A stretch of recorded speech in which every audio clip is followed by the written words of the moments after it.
Everyone, so much for being here tonight.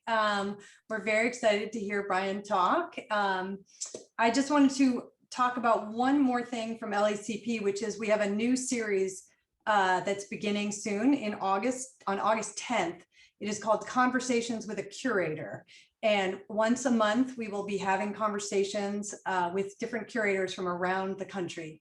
The first one will be Victoria Chapman, who is here in LA. Followed by Karen Irvine from the Museum of Contemporary Photography in Chicago, and Andy Campagnone, who's here in California. So if you want to check it out, it's on our website, and we'll try and put that in the chat so you can find it. But without further ado, I want to introduce our guests. So Brian and I met many years ago in Chicago, where he was the keynote speaker at the Filter Photo Festival. Since then, he's gone on to incredible and better things. I shouldn't say better, but more and great things. His photographs portraying contemporary consumer culture are held by major museums and private collections, such as the Art Institute of Chicago, the Baltimore Museum of Art, the Cleveland Museum of Art, the Eastman Museum, and the Getty Museum.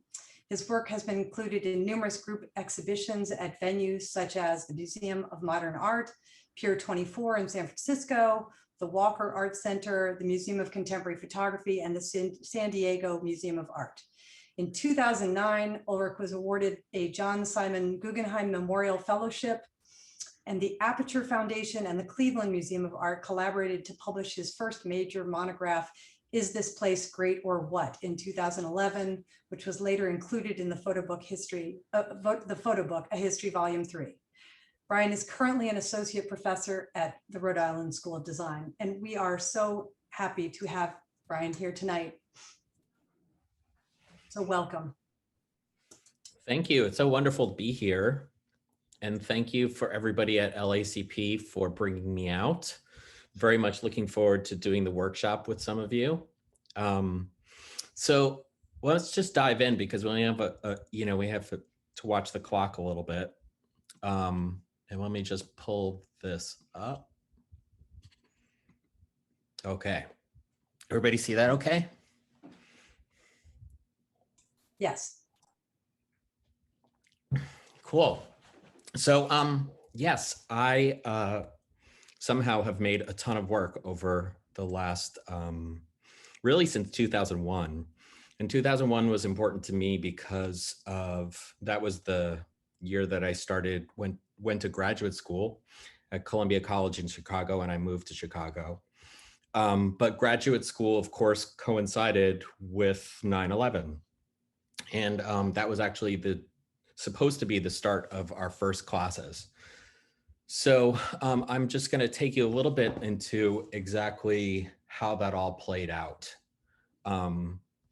So really, to back up for a second, my parents basically came over from Germany in 1964 and moved to the US and began working here and raised our family. But, my parents coming from Germany, being born at the end of World War II, I grew up with these like crazy, wild war stories about what a war was like. And, of course, like that was radically removed from my experience of the world growing up in Long Island, New York. And I really kind of like thought that perhaps this 9/11 moment would be like what the beginning of a war would be like. I was, of course, really surprised the way that things, of course, played out. And to a certain extent, lucky for me, I was there to really document it. So what was crazy about that time period, which I'm sure all of you remember, is that initially there was this kind of collective grieving in the culture, which to me was this amazing moment that kind of broke down all these social rules about politics and class. People, of course, were trying to make sense of the grand tragedy and the giant event. And I started to try and photograph these moments where strangers were connecting in different ways. Of course, I'd never done street photography before, so I had to learn how to do that. I had to learn how to make candid photographs, etc.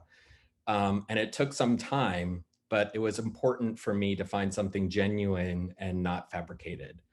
So I eventually did start to figure out some ways to make these pictures.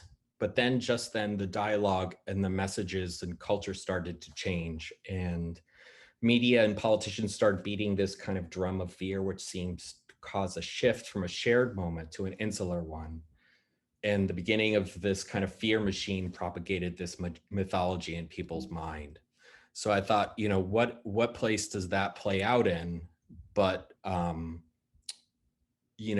responding to some of the things that then President Bush was saying, and later Dick Cheney, who are promoting the idea of spending after 9/11. But of course, they were worried about the economic fallout from the attacks. But it seemed really unreal that it would be so transparent in the relationship between patriotism, citizenship, and consumer economy. Really, if you remember, Giuliani originally said we wanted to call on the nation's best shoppers to kind of like rebuild our economy. And I thought, this is so crazy. My father tells me stories of watching a city in North Germany burn to the ground. My mother was shot at by British warplanes. I'm being told to go to Target.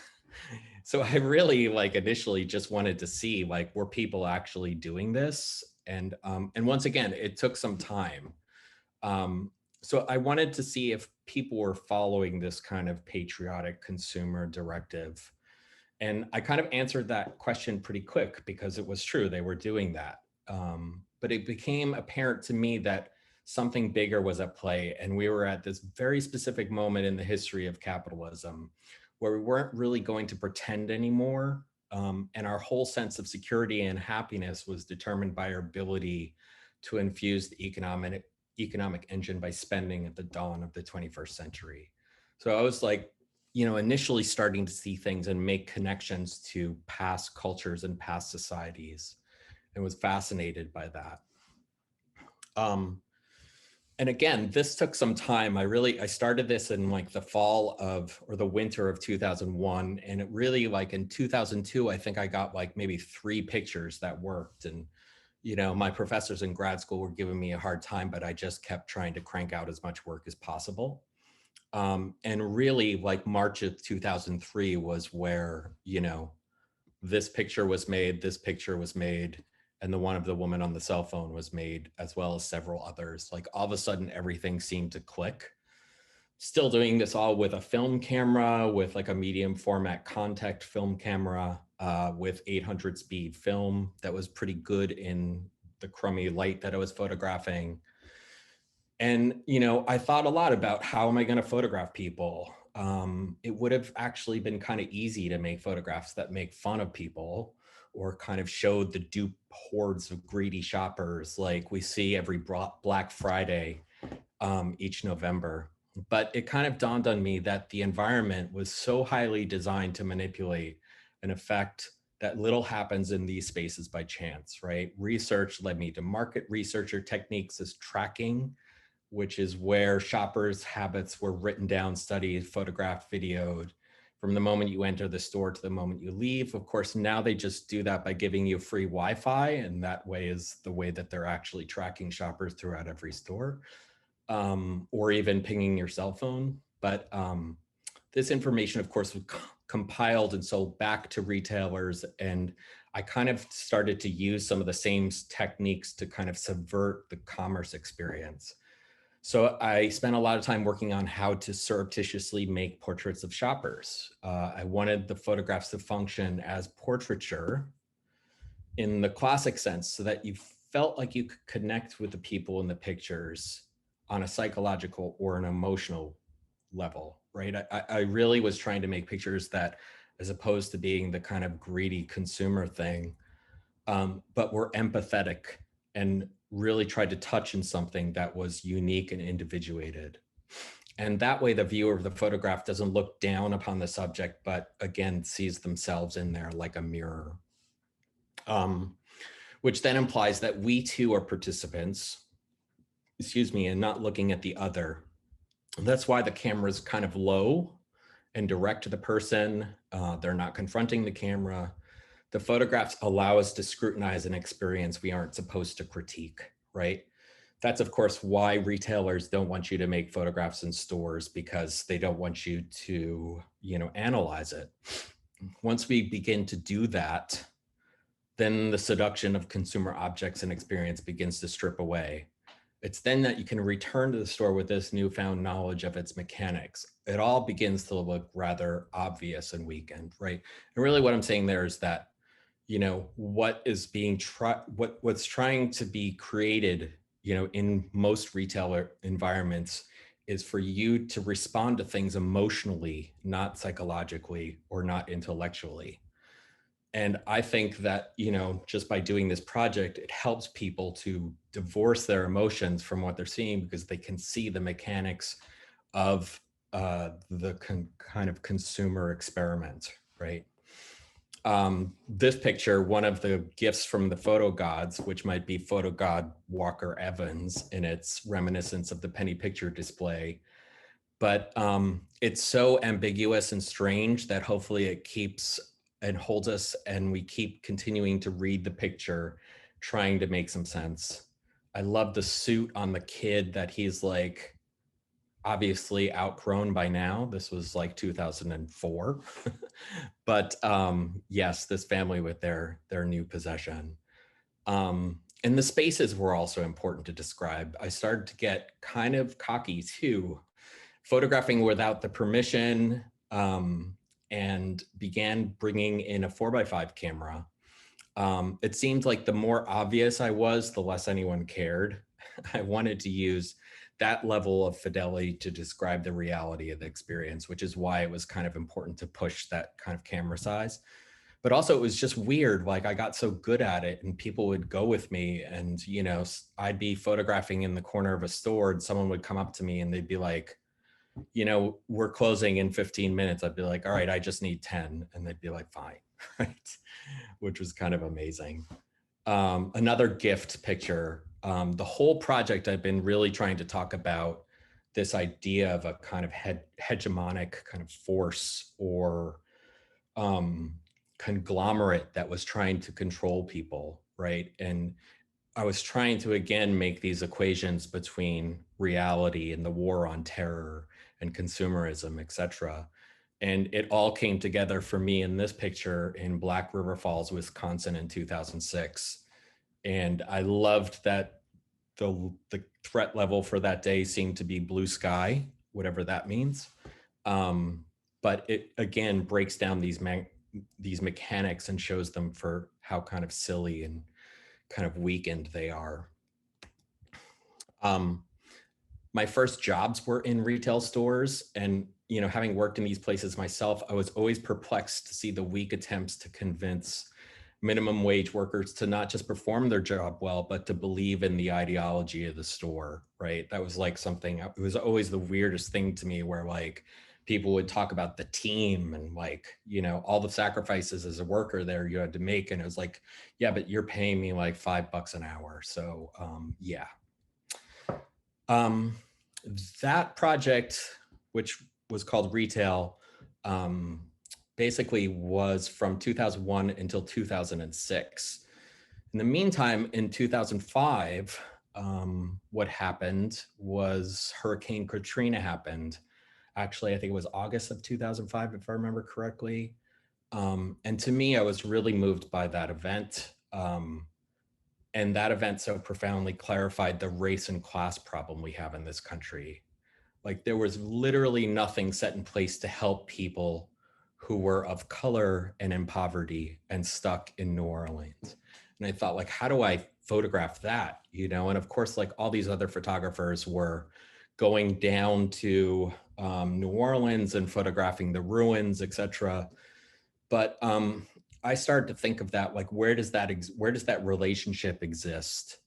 And to me, all of a sudden, I kind of remembered working at a thrift store as a kid and how horrible of an experience it was. And it seemed to me like the thrift store is where this kind of plays out to a certain extent.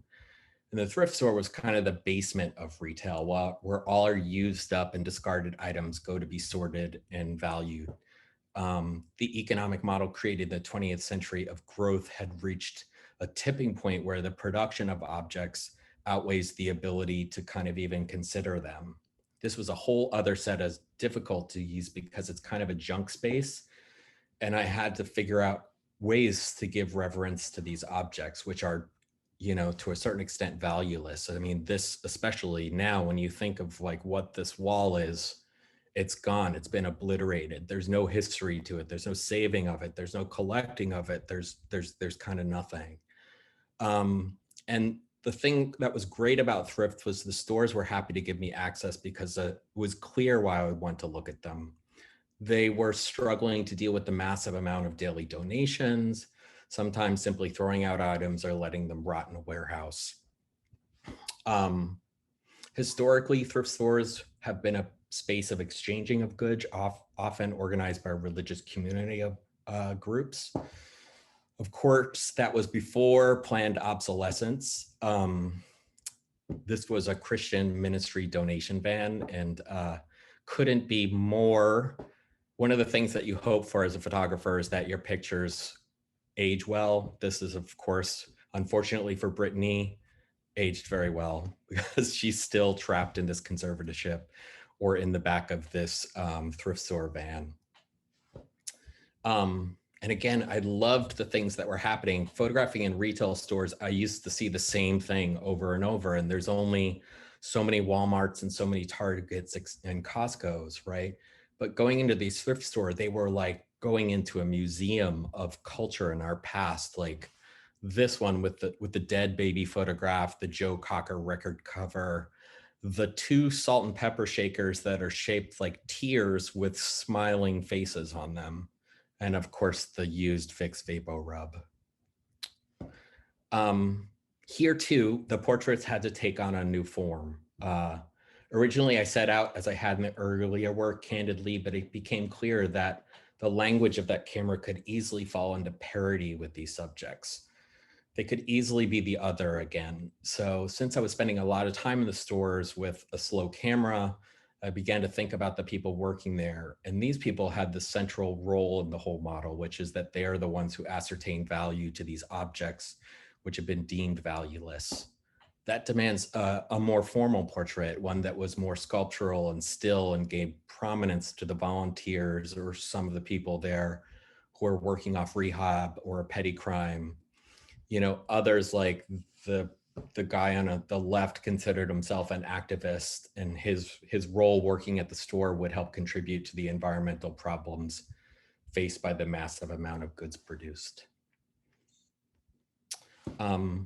And also, I started making references to earlier pictures, like the photograph of the spilled milk in the big box store. Here it's the sad porcelain clown that has thrown himself down the stairs, and his lovely green spirit has risen itself up onto the wall there. So thrift really went from 2005 to 2008. And thrift was really hard. It was a difficult subject. There was a lot of situations where I couldn't bring myself to make pictures because some of the people working in these places were in such dire situations. There was particularly an orphanage in Alabama that was a thrift store, and they were using all the kids at the orphanage to work at the thrift store, and it was really problematic. And I went all the way down there and didn't make a picture, but I didn't know what was going to happen after thrift. I kind of felt like I had to stop it because it just felt done and I was exhausted. And then I thought about this thing that I've been thinking about since really 2005, that the idea of the growth model of these stores and expansion was kind of flawed and unsustainable. And, of course, a store can only get so profitable in one area. So for the company to make more profit, new stores must be built slowly encroaching on each other, right? Which is why we see every intersection laced with Walgreens across from CVS, right? So I started researching this stuff and realized that the terms that they were using for these spaces were called dark stores, ghost boxes, and dead malls. Even the retail, commercial retail, real estate people were using those terms, which I thought was amazing. I was like, this is the title of the project. I kind of expected that some of the same stores I had photographed in 2003 would now photograph closed and in ruin. But I remembered this and did some initial research to find locations in 2008. And of course, my timing was, again, really, really good. And it was clear I had the title for the chapter, but the fact that all these places were referenced as death shaped the language of my photographs. You know, I wanted them to be drippingly dramatic, soap operas to the tombstone of the store. And I started using an 8x10 camera at night to reference the title again, but also to make them tremendously more dramatic than they were in real life, since they're everywhere, right? And again, it's important to me to make a type of photograph that holds a certain degree of respect for the thing I'm critiquing, right? The only thing designed is the doorway in a lot of these spaces. And once the signs were removed from the front of the building, it subverted the space itself. There's kind of no nostalgia, no connection. And of course, the photographic practice took on a whole level of construct with 1 hour exposures, flashlights, following weather conditions, scouting and research. I would spend hours trying to figure out what a place was like in Cincinnati and then drive there and hopefully it hadn't been bulldozed, which in some cases it was. The idea of the mall ending also is still met with this level of emotion, and blame is placed on every other thing than the model itself, which of course does what it's meant to do, which is rise and fall. We're so like obsessed with the nostalgia about the dead mall, which is something that still kind of fascinates me. Again, much as the same Lazarus store that Stephen Shore photographed after it opened in 1973 on the left, it seemed a perfect bookend to the issues Shore and the new topographics photographer were warning us about. The photograph on the right is 2009 in January during a blizzard. It's about 11 o'clock at night. And luckily I had 4-wheel drive, so I could get the hell out of that parking lot after I was done. An environment has been manufactured for us so that the only thing we do and the only thing that gives meaning to our life is spending. The capitalist model is so entrenched that we actually can't imagine anything else, which is amazing to me. And still you hear this, especially during the last election. You know, we still have these conversations about like any other economic model, and like, no, we are completely committed to capitalism, even though it's proven and there's massive amounts of evidence that it hasn't served a huge percentage of the population very well. And yeah, so any threat that comes up against the capitalist model is considered Armageddon, right? Which is probably why I am, as well as many other people, so obsessed with like these zombie post-apocalyptic movies that, you know, continue to be churned out by Hollywood. This is the Dixie Square Mall, made famous by the car chase scene in the movie The Blues Brothers, if anybody remembers that. One of the most famous dead malls because it was photographed so much and videos. And I spent, you know, it was just outside of Chicago, about an hour outside of Chicago. I spent tons and tons of time there photographing. But the thing that I started thinking about is what moments like confronting ruin give us is a transfer for an authentic passive experience. Maybe without this moment of the confrontation, nothing new emerges. We celebrate and marvel when we see the mechanic structures of our lives breaking down and no longer functioning. Again, shorthand, that means, you know, the idea that these places are failing signals to us progress. And maybe that's, of course, why we need this more than ever today. These models never promise to be around forever. And they never promise to be, functioning good political citizens. Definitely not that. So it's not a surprise that when they go down, they are easily forgotten and left to rot in some of these cases. So that was about 10 years worth of work. That all culminated in 2011 with a book that was published by Aperture, as Sarah mentioned, with retail thrift and dark stores in it, and a traveling exhibition that was organized by the Cleveland Museum of Art and traveled to like 4 different venues. And I started thinking about like same thing, like what comes next? What am I like potentially interested in? And I remembered like this experience I had when in 2006, when I had, work in Art Basel, Miami Art Fair. And I was really excited. I went there to see my work and see the fair and look at all the exhibitions. But somehow we got these like weird VIP passes, which like led us into these like strange rooms where this one room was like, I don't know how they found it in this building, but all of a sudden you walked into this room. It was a low ceiling. It was, everything was white in there. It was like 6 inches of plush white carpet. And the minute you walked in the room with your pass, these people were waiting on you, and they were basically like, we'll bring you whatever you want, like food, drink, anything. And I'm like, trying to think about paying rent when I get home on my studio.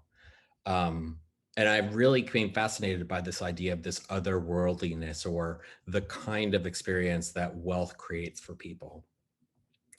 So I kind of started to ask myself, how does one picture a wealth or a luxury class? And again, I became captivated by this myth that really played out in the story of the American Express Black Card, which, if any of you know, was a rumor around the 1980s into the late 1980s. There was this rumor that there was an Amex Black Card that like gave you access to, Valhalla, I guess. um, and American Express finally realized that in the 1990s they should capitalize it, because the myth is so powerful that they probably had clients who were like super wealthy calling them up demanding these damn cards. And again, they decided to capitalize on the idea anyway. So to me, like the idea of the Centurion, which is the title of the project, but also the title of the credit card, is fascinating to me as a kind of mantra for a lot of this work that's being made about now, which, again, I think what I've seen certainly in the last 12 to 15 years is a culture that's slowly veering into being defining success through these very extravagant and wealthy means. There's a story about one card holder who wanted to locate and purchase the horse ridden by Kevin Costner in Dances with Wolves. The horse was, of course, located in a stud ranch in Mexico, purchased and delivered to Europe. Another card holder, oh, sorry, that's the same one, but yes. So I started photographing it the way I had, like many of my early projects, with a medium format camera, photographing people on the street. I made this picture. I love it. I'm also a little worried about it, but I'm worried about how I'm kind of, representing these people.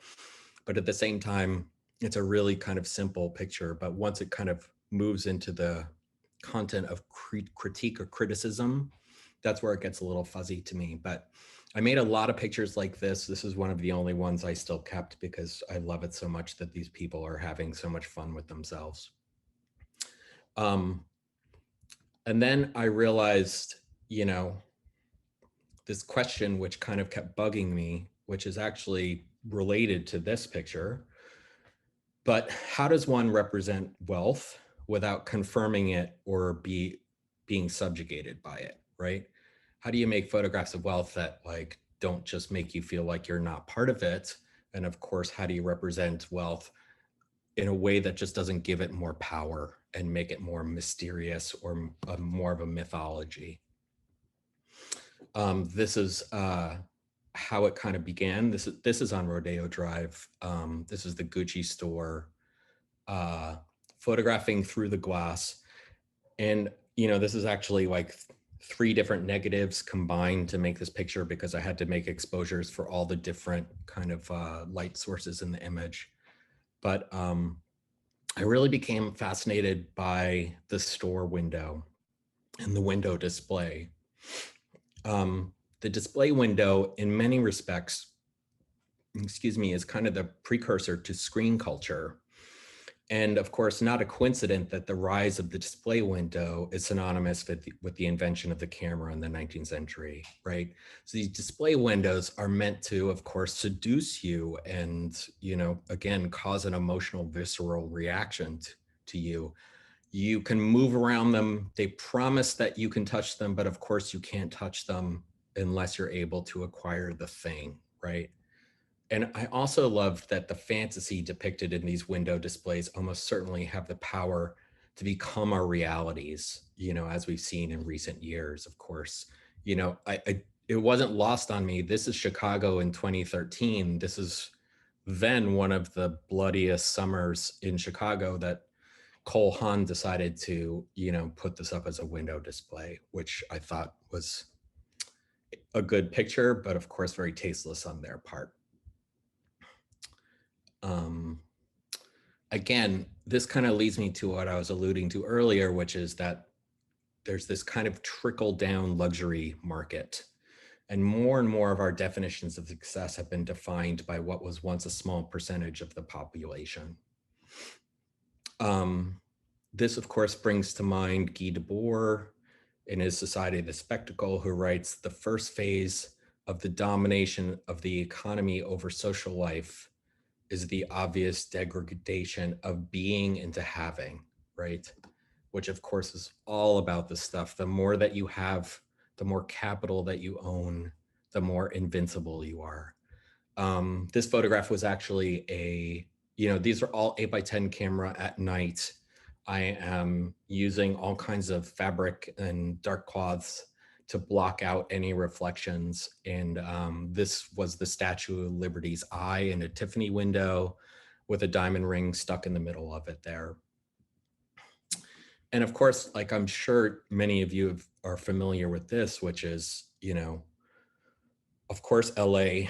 And what was fascinating to me about LA was not just Rodeo Drive, but the idea that the city landscape itself is designed as a hierarchy of power. And I've spent like hours just driving like in and around Bel Air and Beverly Hills and like trying to find vantage points and trying to find interesting houses and trying to find places to make pictures.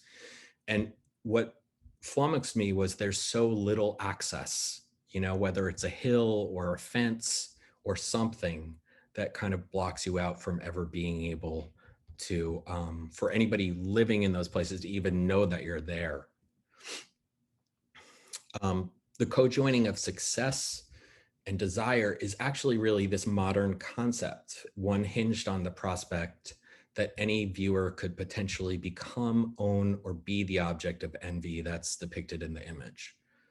The majority of people continue a fascination with seeing an experience they imagine to be free of anxiety and struggle. This is an art collector's house. This is actually a sculpture by a sculptor named Sil Saijan, who's wearing the badge there. General George Washington and Prayer at Valley Forge by James Edward Kelly, Federal Hall, New York City. This is right across from Wall Street. Pretty apt for everything that's been going on recently.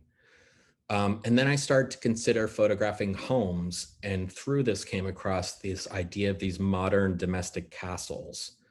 And to me, these were like the Centurion cards too, or the credit card, as they're just such profound examples of individuated architecture. Like this is Gottlich, or I'm sorry, this is Rosdu Castle, and it's always going to be Rosdu Castle.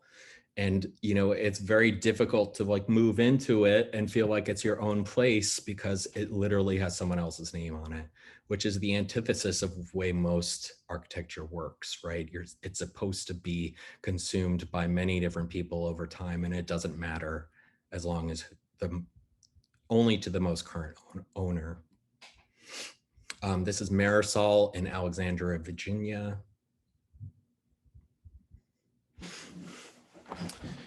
You know, some of these places, this is in Helen, Georgia, and this is actually right in the middle on the bottom left is where the castle is actually going to be built. It's actually been built now. This was from 2015. But a lot of these people are building, you know, structures to keep people out, right?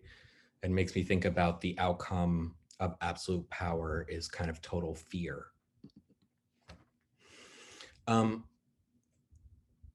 In addition to these kind of individuated castles, the portraits are kind of the antithesis of the public spectacle, personal propaganda image. You know, again, what was wonderful and what I loved about these people, first of all, I loved the fact that they had, you know, cyan or magenta and green sunglasses, which was just crazy little, you know, color correcting joke for me.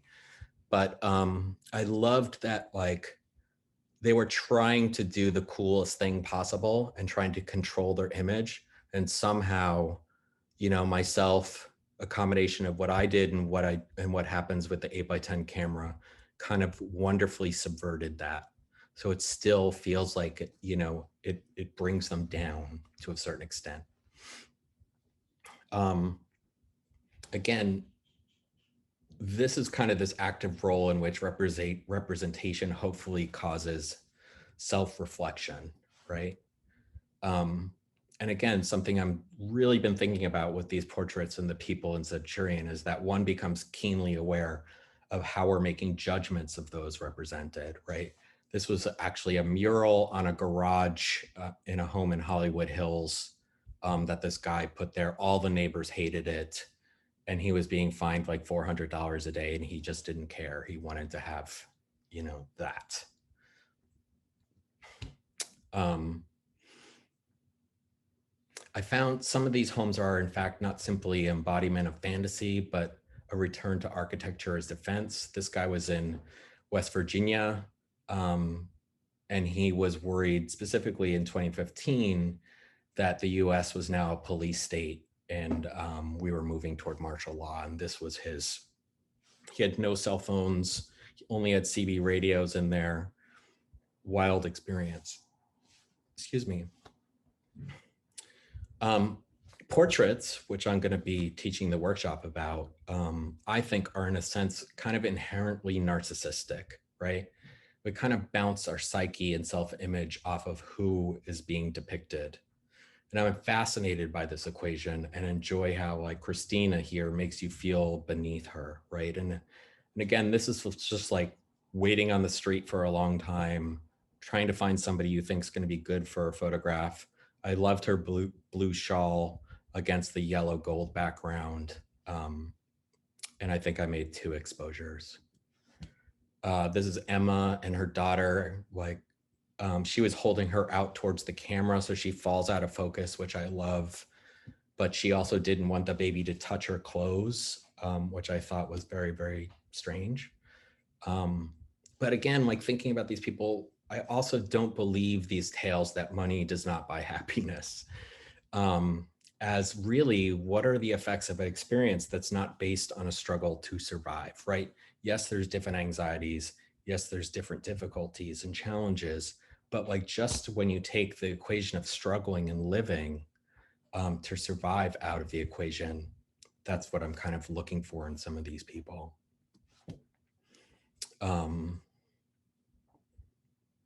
Here too, this was Pablo in New York City. What if this distinction between fantasy and reality is now irrelevant as our experience become more carefully curated and edited? What becomes of a culture that continually redefines success and where attainment equals survival from the perception of catastrophe? What are we fortifying against, and what is the end game? And of course, what I'm alluding to there is, you know, as the middle class seems to shrink, you know, the danger is we move towards a fiefdom where we have, you know, wealth and poverty up against itself. And we've certainly seen examples of what that looks like in other parts of the world. This is in South Carolina, a kind of abandoned castle that was wonderful to find. How are we doing on time, Sarah? Hi, we're fine. We're at about quarter till the top of the hour, so 5:45 here. You can keep going for a little bit and then we'll take some questions but Cool. yeah, it's great so far. So I just have one more project to show, this is totally work in progress. So I'm still working out a lot of what this project is, but the short version of the story is that in 2011, I was hired to teach in the faculty of photography and film at Virginia Commonwealth University in Richmond, Virginia. And of course, I was really surprised moving to Richmond that, while there's so much history from the Civil War and so much narrative from the Civil War, you really can't see it. And of course, that's because Richmond was burned at the end of the Civil War. They didn't want to give the North any advantage whatsoever. And one day I took a trip, which is basically about 20 miles south, is a little city called Petersburg, Virginia. And Petersburg, Virginia was also one of the wealthiest cities of the South. It was the site of many Civil War battles, was one of the first free Black communities in the country, the first Baptist church that was Black run in the country.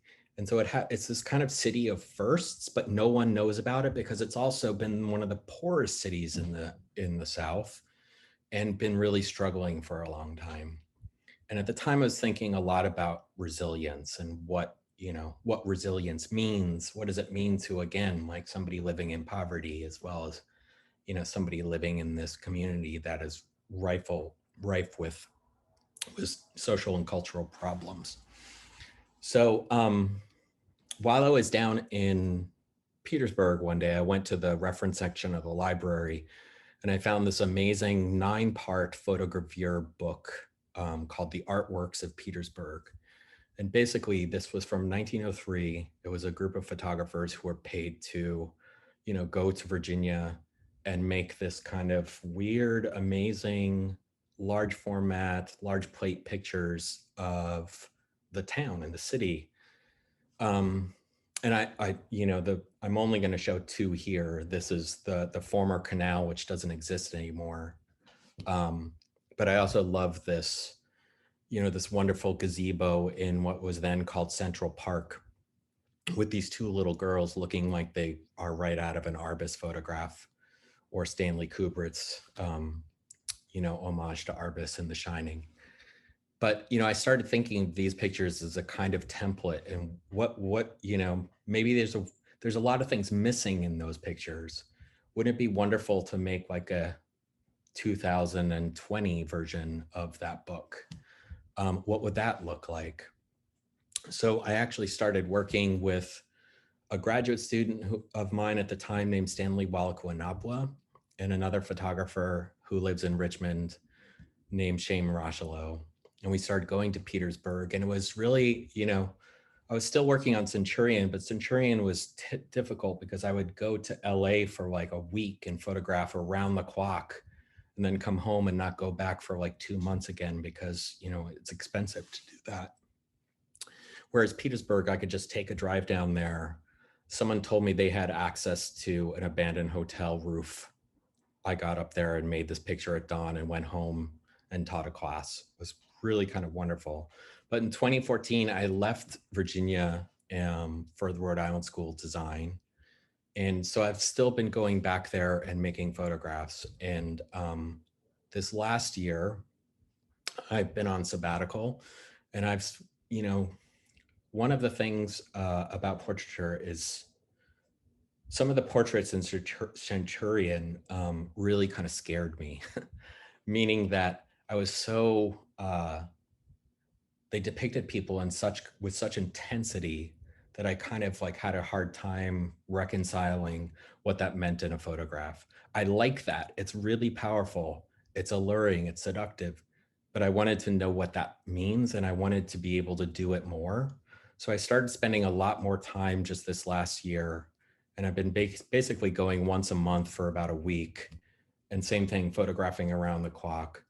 So this is Judge Roy Leupold with a deputy of the court, I'm doing all kinds of things here that I haven't really done with a large camera, which is I saw them doing this over to the side where he was whispering into the deputy's ear, probably saying, "This guy's really weird who's photographing us." And, you know, I asked them to do it again. And I just love the space that's created by their bodies. This is Alice. It was super windy that day. Alice was doing this. And again, you know, the hard thing about the 8x10 camera is everybody, it's very easy to make a portrait, like looking like a classical oil painting portrait. But the hard thing to do with it is to try to create something spontaneous or even react to something spontaneous. So that's, of course, what I'm really trying to do. And sometimes I will go back and re-photograph people that I had photographed on the last trip. This is a home on Hinton Street before it's begin renovations. This picture is, can you see my cursor in here? I don't know if that's gonna work. Yeah, we can. Oh, okay. So this is I-95. And of course, when I-95 was built, it destroyed a huge section of Petersburg, and of course, created a race and class divide on both sides of the highway. But also, you know, I love this picture, which is made of a very long lens in the winter for this guy who's just sitting there looking at a chair, like half bent over. So that's an adult daycare home. And then there's, in the foreground, you're seeing just a little bit of what's called Lieutenant's Run, which was a line related to the Civil War. This couple, the first time I tried to photograph them, they basically had a historic house. I went in the house to see it. It had been kind of modernized, so it really wasn't that interesting in terms of a house in and of itself. She asked me to make a picture of them like outside her house, and I ended up with a digital camera making like a pretty cheesy picture. And I was like so mad at myself for doing it that I went back, and they were the first people I photographed on the next trip. And I remembered something she was telling me, which was that her husband is going to basically be overseas on duty for about 6 years. And I can't imagine like a relationship or my, you know, my wife going away for 6 years. I mean, it's like too much to handle. So that was, of course, some of the kind of science behind this picture. This is Deacon Curtis. Deacon waits for the bus every Sunday on this corner for hours, reads his Bible, sings. On the last trip I saw him again, he had like a little tambourine where he was like singing Bible verses and Psalms. Wonderful guy, but he's got these amazing suits. This is a historic home called Battersea in a storage room there.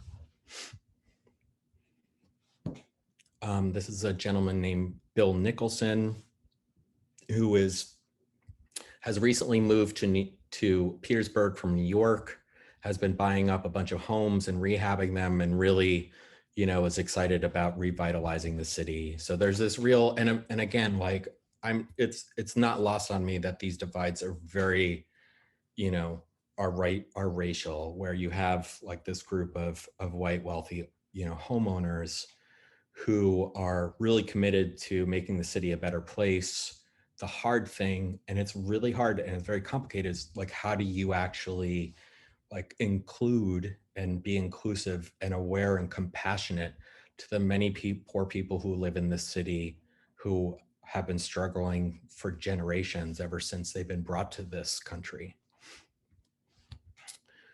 This is Deborah at Patton Park. That's the Appomattox River. Petersburg was, of course, a port of trade because of the Appomattox River, just like Richmond was. So this is why it was so prosperous early on. This is one of those moments when you're making a picture and you're fighting it and you're trying to make it work. And then you move away from the camera and look right behind you and the picture's there. This is Star on West Washington Street. Joe Boyette.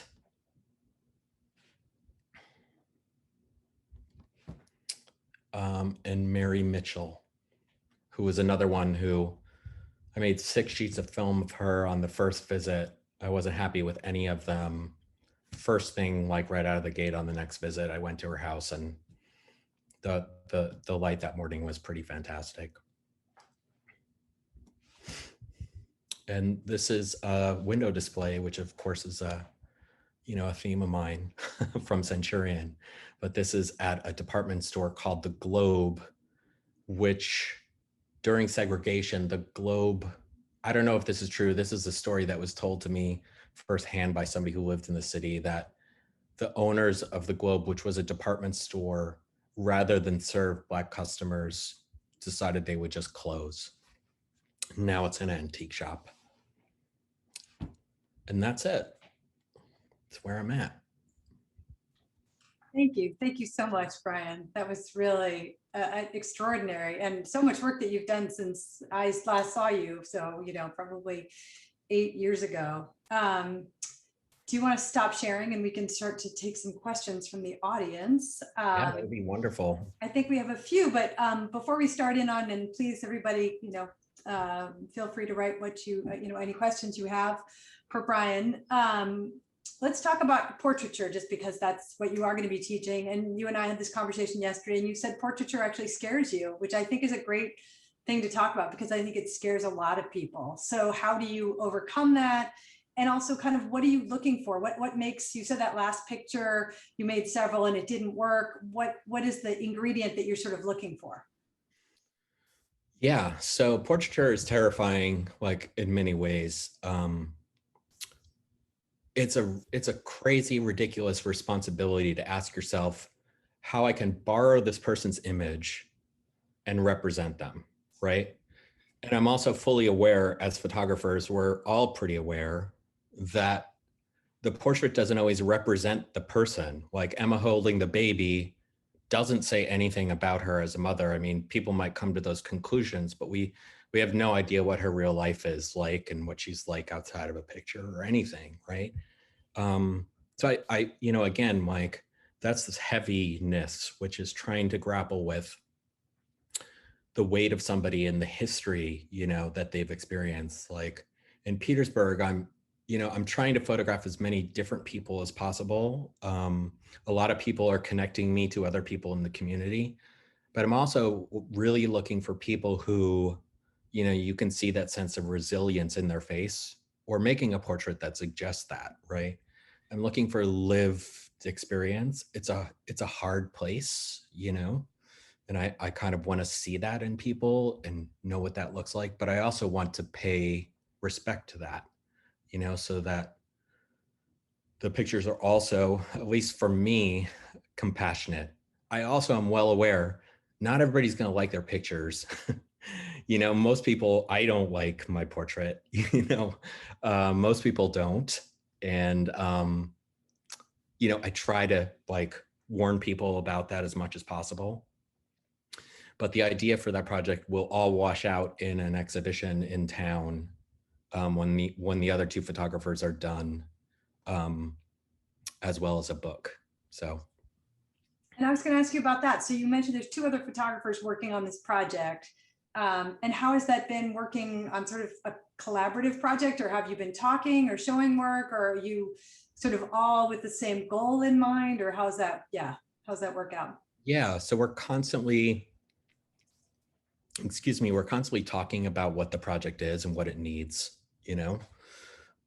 Stanley now, we hired Stanley at RISD, so now he's the graduate program director at RISD and an associate professor as well. So we're talking all the time. And then when I go down to Virginia and stay, I usually stay with Shane. He usually comes with me some days to photograph. The funny thing about the collaboration is it's actually not very glamorous. It's just the fact that we are like 3 dudes who drive around in one car, looking for pictures for each other. So there are moments when I'm driving and I'm like, oh my God, Shane, get out. You need to go do that. That's the person that I know you are going to be excited about. Stanley's a little different, where Stanley will have these very prescribed ideas for a picture. Like he's almost envisioned the whole thing before he has shown up to even find it. And he's got really good luck, and he's kind of a magician. And of course he's like brilliantly smart. So it's kind of funny, like each of us have our own way of working. You know, initially I was making more landscape pictures, and just really have kind of dived into the portrait thing. But that was also to like push myself to get out of my shell of being like freaked out if somebody didn't say yes when I asked them to make their picture.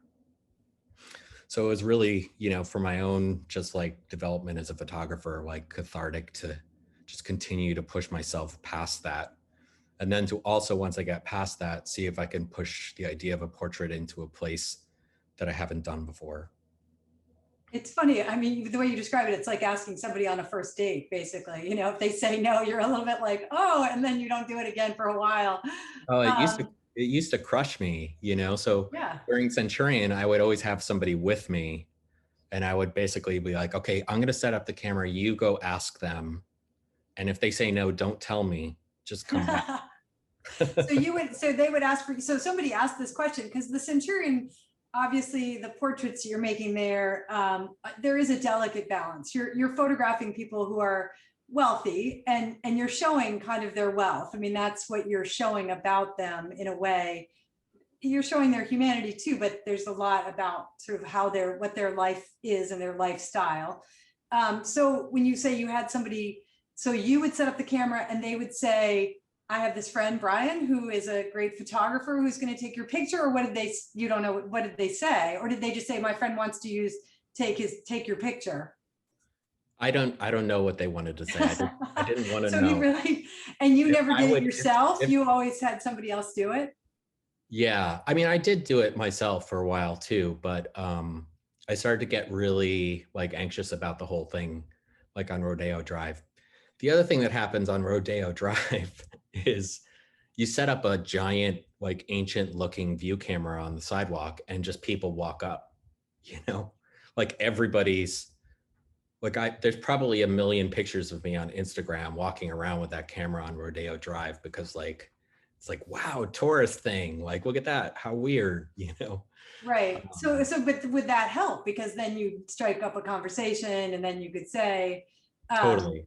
and then I guess the question is, then obviously the Petersburg, you got more comfortable. So what were you doing? Were you still using a friend to ask? And is this, I've never even heard of this as a way to get people to be in your pictures, but it's a great Oh, one. So this might be part of the, you know, well, actually it won't work for the workshop, but I do this with students all the time because, you know, I at RISD, I teach a documentary photography class, and students are of course like really timid. Some people are really freaked out about like just walking up to strangers and talking to them. So I basically assign them teams, and they do the same thing where one person does the asking for the person who's going to make the photograph, and then they trade. And it that's works great. really good. It's like, it's so less anxiety filled if it's not your picture. And if they say Everything. no, if they're rude, like it's just like, okay, I just like walk away from that. I'm going to say it's just like dating in sixth grade. You have your best friend ask the guy Oh yeah. out, you know, or whatever it is. So that's hilarious. I've never heard of that, and I'm very impressed that that's working so well. Um, I think we have kind of a shy audience. If you have more questions, please feel free to put them in the chat.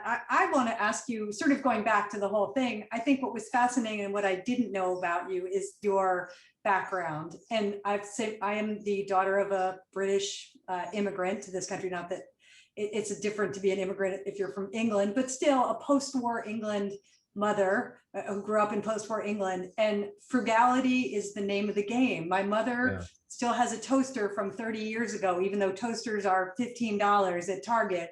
So I wonder that you have, well, certainly with your first project with retail and with thrift, and then now looking at wealth, that this has sort of been a theme of your life. And I don't know if that was true in your house. You talk about the war, but you don't talk about that part of it, which is to say, were they frugal and were they conscious about money? And therefore, was that a part of your life? Oh yeah. It was crazy growing up, you know? I was basically like, you know, a, a, a kid of immigrants. My parents didn't want to teach any of us to speak German because they were afraid we'd have accents and we get picked on. And we got like picked on anyway, like, and bullied and all that good stuff. But yeah, I was in this like upper middle class, white suburban community. And I got out of there when I turned 19. I'm not really a fan of the place. There's some amazing people that I had relationships with, but it was difficult because it was like, I can't do those things. We go to kids' houses, and it was just crazy what was, the amount of wealth some people had just in the community. And yeah, yeah. Well, it's just you come to LA, where of course it is, you can see this opulent wealth, and then you've gone now to these castles, which is like obviously, people sort of off the charts building their own castles wherever they want to build them. I mean, it's this myth. And I wonder if you think about Robert Frank and sort of, coming from obviously also an immigrant background, coming to this country and not critiquing it, but looking at it with a different eye than the rest of us who grew up here. I mean, you grew up here, but also you seem to have this way of looking at it. Totally. Of course, like a huge Robert Frank fan. I didn't really understand Frank until in 2003. I was in grad school, and I realized that there was a lot of kind of similarities between what I was doing with like the retail project. So I bought a copy of The Americans, and I tried to make a photograph that was in some way built around the same concept or idea as Frank's picture. And then I basically used it as my kind of sketchbook. I still have it. It's like, it won't close. It's really thick, and it's got all these old like C prints as opposed to inkjet prints. But that was when I really started to understand Frank, and it was for that reason too, that of course, I always had this weird perspective on like American culture because of my parents, and, and the times that we would go to Germany and visit relatives. It was so radically different. I mean, when I went when I was 18, my dad sent me to Germany for like 3 weeks by myself, which was like fantastic and amazing and like unbelievable. But like, again, it was at a time where it's fomenting such a big part of my identity as like a punk rock kid, like who was a bit of an activist. And I go to Germany and I'm like, everybody's riding bikes and like taking their recycling like 6 miles to the recycling center. And it's just like what they do on Tuesday, and so radically different than, this country. Yeah. But you were the cool American kid, I'm sure. Oh yeah, I was. It was a lot of fun. Yeah.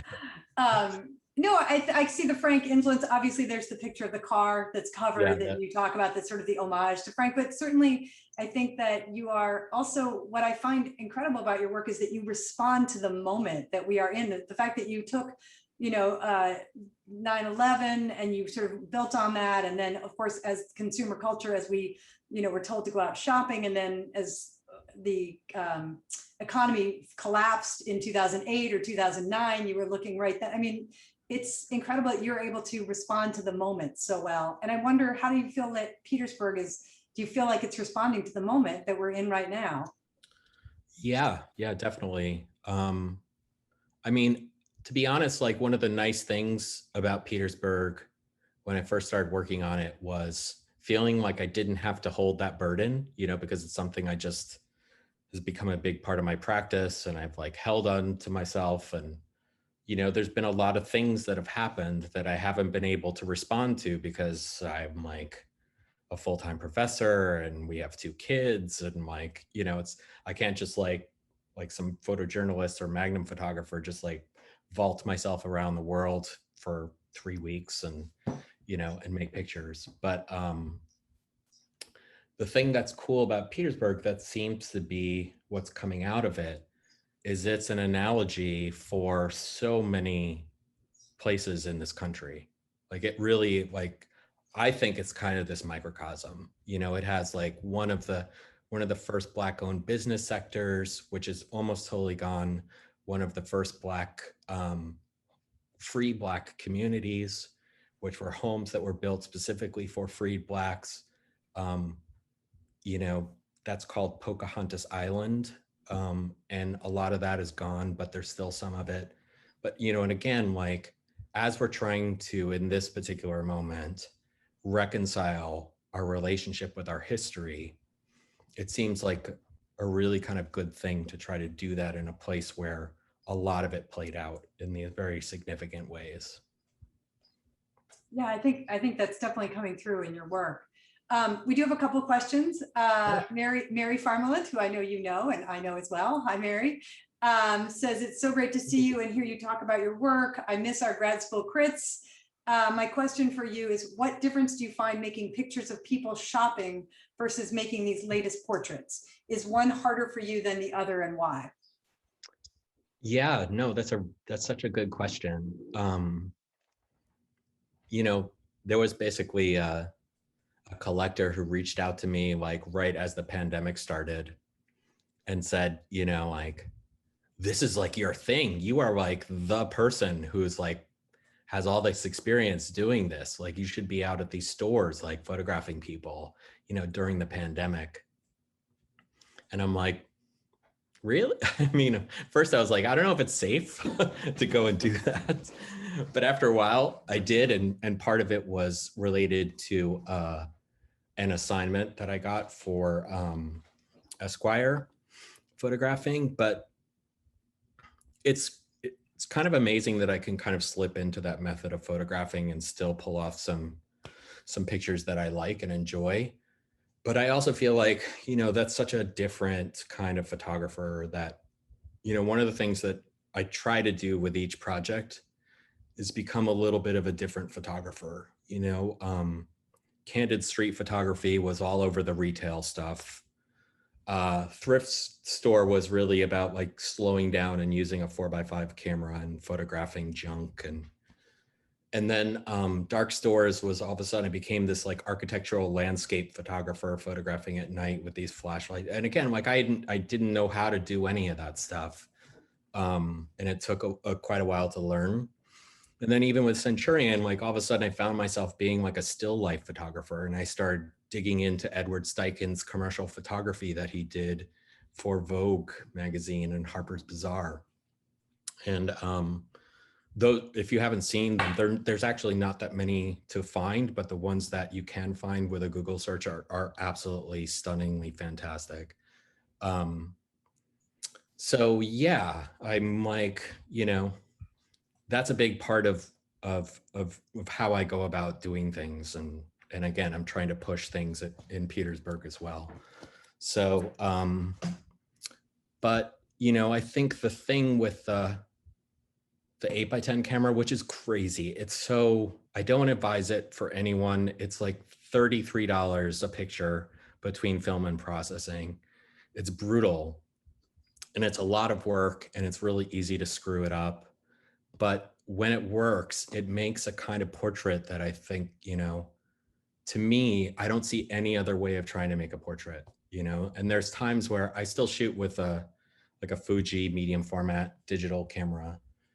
And it's really fun camera, but when I try and make a portrait with it, I'm like rarely ever happy with it. And I need like those focus controls, that bit of fall off. I need it to look like a photograph, if that makes sense, rather than look like a crop of real life, if that makes sense too.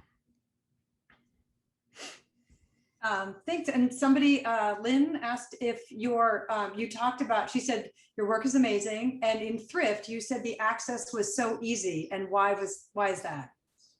Yeah, that was like, so before Google Maps, you know, I would make lists of thrift stores by zip code around the Chicago area. And then I would make trips. So I did a big trip through the South into Texas, another trip to Pacific Northwest, you know, different parts of the country. But I would basically make these lists of thrift stores and then I would call them up and I'd be like, yeah, I'm this photographer. I'm interested in like the thrift store. I'm interested in the people that work there. I'm interested in, consumption and waste. And they'd be like, oh yeah, you just need to come here Monday because like we have so many donations, we can't even close the back doors. So like they inherently understood why I would want to look at that, like why anybody would want to document it, which was like fantastic. The only ones that were really difficult and super shady and almost aggressive were Goodwill. I was And just going to Goodwill, say of the course, religion. Yeah. Interesting. Goodwill, Oh, go ahead. Sorry. no, Goodwill basically, you know, masquerades as a nonprofit. They're not, they are a for-profit company. They're basically kind of taking what worked for Salvation Army and so many other stores and basically turning into like this huge business. But they, I really, there was this one place in Minneapolis that I still regret never being able to photograph. It's this huge warehouse where all the items that didn't sell in the stores were brought to this warehouse. They were put in bins that were basically, there was a wall with all these conveyor belts coming out. And then there would be a bin that would just roll down the conveyor belt. And like all these people are waiting at the end of the conveyor belt. And then they like grab the bin and they throw it, like empty it out on a table and sort through stuff because they were selling things for $1 a pound at that point. I asked them if, what happens after that. And they said, if this stuff doesn't sell, then we sell it back to China for 1 cent a pound. And of course that like in 2008, like became a huge problem because nobody needed that stuff. Right. Right. It's like our recycling now. Yeah. It's always because you said you in the early ones, like the picture of the first picture, it's Target, right? With the red, Yeah. the cashiers. Yeah. You didn't ask permission because they wouldn't have given, you would have had to go to corporate or somebody, right, to get permission to take a picture there. Yeah.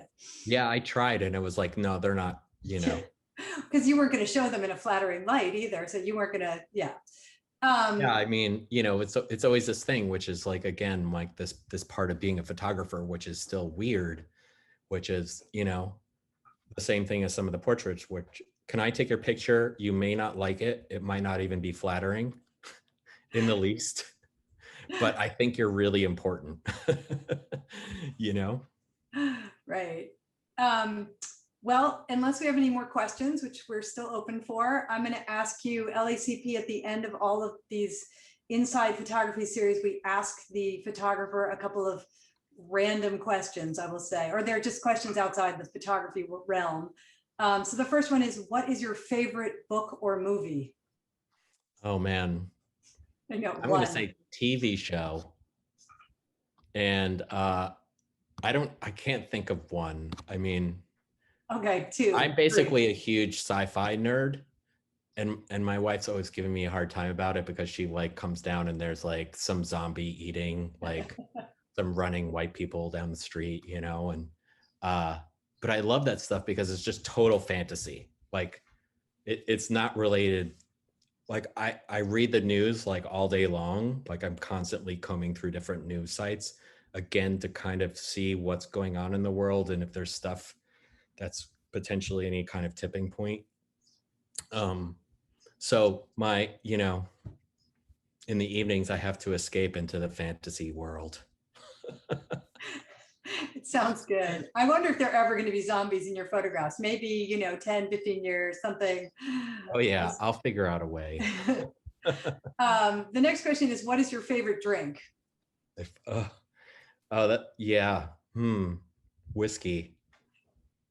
Do you have a particular brand? I don't know anything about whiskey. Brandon likes whiskey, I know, but the reason I got hooked on, well, I'm not hooked on whiskey, but one of the reasons I like whiskey was because in 2011, I got one of the best editorial assignments I've ever gotten, which was New York Times paid me to go to Colorado and photograph whiskey distilleries. And, of course, like all the dudes are like super excited to have this New York Times photographer there, but they're like, you have to try this and you have to try this and you have to try this. And Yeah. they're like, do you have a suitcase? And I'm like, I have a suitcase. They're like, okay, give us a suitcase. We're going to fill it with whiskey. And so that got me started. Amazing. That sounds like an The amazing one assignment. place out there which has really good whiskey is called Leopold Brothers. Okay. Yeah. So the next question, and I'm going to attack onto this. So the question is, what part of the world would you love to visit that you haven't yet? And does your work ever involve other countries? Have you ever thought about photographing another country? Yes. I have thought a lot about China, certainly, because of, it's really the kind of protagonist of a lot of the work. But I've only been there once, and that was to print my book that I did with Aperture. And the people who were kind of like minding me, like taking care of, making sure that this artist like got his book printed and everything went smoothly, wouldn't let me go anywhere other than the press, or they'd take me out to dinner at night. Again, fantastic experience, so much good food. The people on press were really great, after a little bit of some bumpy introductions, but I've certainly thought a lot about China and thought about going there. A lot of students at RISD, I have students who are from China who tell me a lot about it, and it seems like a place, but then at the same time, it's a little bit like, it's also not my place. Like, I don't know the culture very well. I certainly can't speak the language. Like, there's so much kind of communication that has to happen between like making a photograph and negotiation with people. And so, I'm still a bit leery about that idea. I've also tried to make part of Centurion in Paris. And,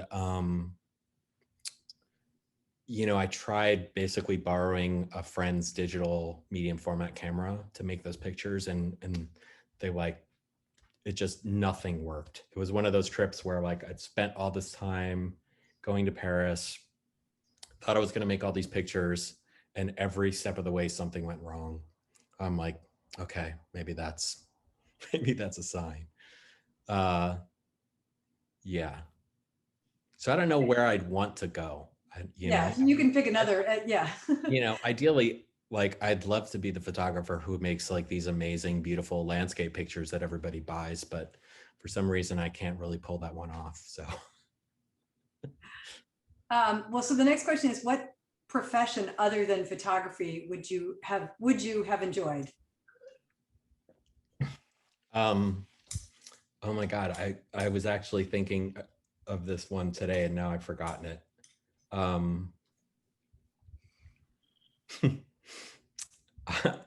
I would say it was a job that I actually had, which was I was a postal worker in Mogadore, Ohio, when I was about 23.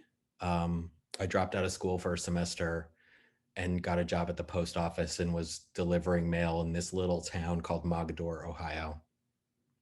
And I was mostly doing music at the time, so I would just write songs in my head all day and deliver mail. And it was amazing. It was so great. I did it long enough. They wanted to hire me, but I was like, I think I'm going to go back to school and see about this photography thing. Interesting. I don't know that I would have ever picked that, but I guess you like wandering around and talking to different people. So that makes sort of sense, and seeing things. And so the last one is, tell us something about you that we wouldn't possibly know. Oh my God. Let's see. That's a tough one.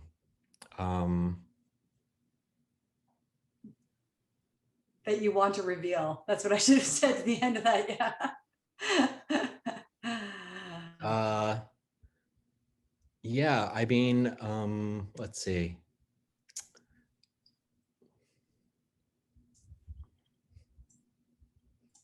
Jeopardy music. We need the Jeopardy music. I know. You can, it's fun. Do you have any hidden talents that we don't know about? Do you juggle? Do you, Oh yeah, no, this is good. now I can go there. I'm of Okay. course thinking of like all the bad things, and like Yeah.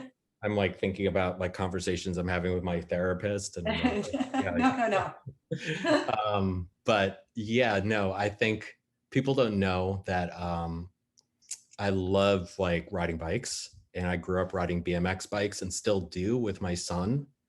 And my sabbatical was pretty good, except I kind of lost October, November, and December from doing trips because I broke my heel, like jumping at some like BMX jumps.